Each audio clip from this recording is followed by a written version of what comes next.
પવિત્ર રમઝાન માસ પૂરો થતાં આજે ઈદની ઉજવણી કરવામાં આવી. રાધનપુર ખાતે ઈદની ઉજવણી કરાઈ. ધારાસભ્ય લવિંગજી સોલંકી અને નગરપાલિકાના પ્રમુખ અને ડોક્ટર દેવજીભાઈ પટેલ કારોબારી ચેરમેનની ઉપસ્થિતિની અંદર વોર્ડ નંબર 5ના નગરસેવક અને બાંધકામ સમિતિના ચેરમેન ગુલામભાઈ કાંજીની ઉપસ્થિતિની અંદર રાધનપુર ખાતે જૈન બોર્ડિંગ પાસે ઈદની ઉજવણી કરવામાં આવી.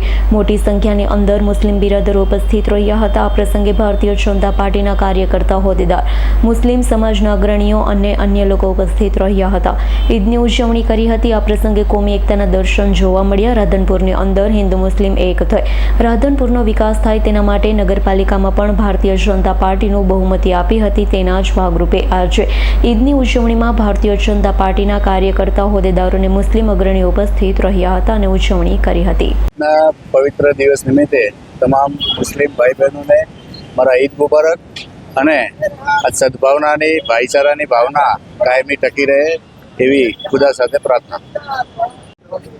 ખૂબ આજે પવિત્ર માસ રમઝાન આજે પૂરો થયો. આજે ચાંદ દેખાઈ ગયો એટલે આજે ઈદ મુસ્લિમોની, એટલે ઈદ નિમિત્તે મુસ્લિમ બિરાદરો, ભાઈઓ બહેનોને હું ખૂબ જ ઈદ મુબારક પાઠવું છું, શુભેચ્છા પાઠવું છું.